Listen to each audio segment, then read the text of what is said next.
So let's start with the big question, right? Is speaking in tongues just some kind of optional bonus gift?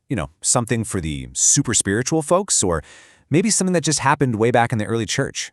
I mean, that's what a lot of us have been taught, and it's a really common way of looking at it. But the source we're digging into today, it says a hard no to that idea.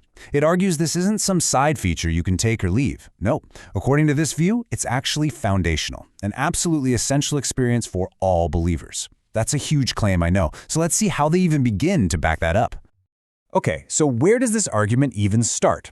Well, it doesn't begin with someone's opinion or a cool modern story. This source goes straight to the top.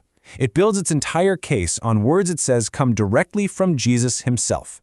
This right here is the absolute cornerstone of their whole position. And here it is, the key verse they point to from Mark chapter 16. Now, the source frames this as a flat-out declaration, not, a suggestion. It says Jesus is laying out the signs that will follow people who believe. And what's on that list?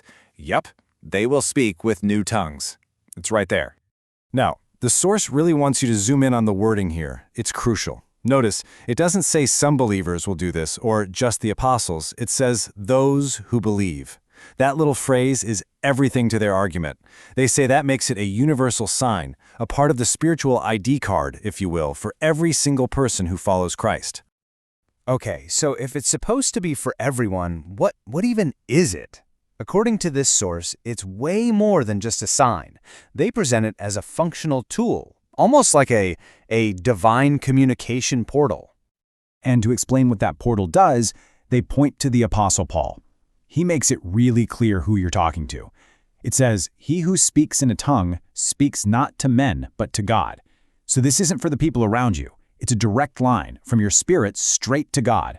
That distinction is a really, really crucial piece of this whole puzzle. So let's break down the mechanics here from the source's point of view. The idea is that your spirit, your deepest self, gets to bypass your own brain, all its limits, all its doubts. It's a direct channel to the Father. And think about what that means. It's a language the devil supposedly can't decode, and a language your own human nature can't twist or corrupt. It's presented as this pure, unfiltered line of communication. Okay, a direct line to God. That sounds pretty amazing, right? But why is it essential?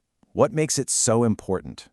Well, this is where the source explains why this communication channel is seen as absolutely critical for a believer's actual practical effectiveness in their spiritual life.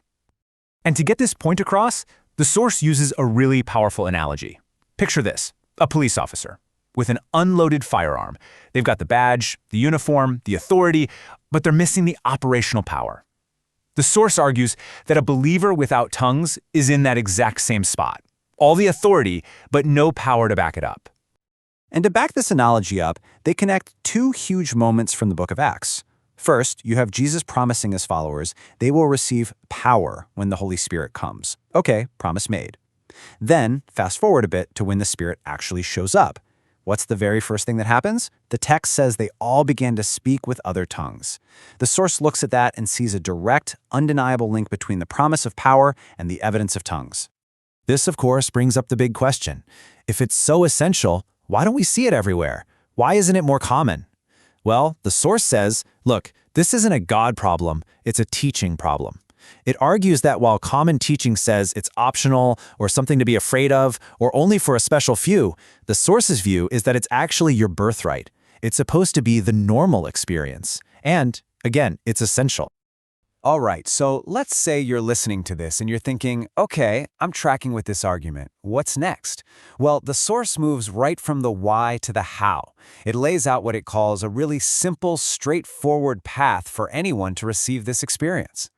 And the first thing it stresses is that this isn't about trying really hard or being holy enough to earn it. The source points right to this verse in Luke, which basically says, if you ask, you'll receive. It's framed as a gift, something a loving father just gives to his kids when they ask for it. It's that simple.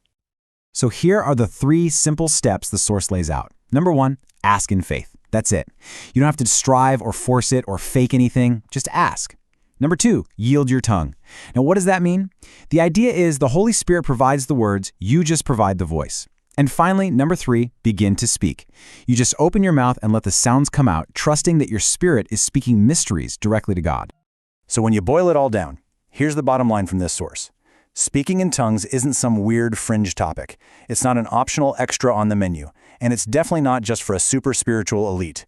The ultimate conclusion here is that it's an essential inheritance, something that was intended for every single believer. Full stop. And there you have it. That's the argument. It's a pretty clear, pretty uncompromising case, presented from one specific theological viewpoint. And it leaves us with a final and pretty provocative question to think about coming from that perspective. If speaking in tongues really is a sign for every believer, well, what does that mean for you?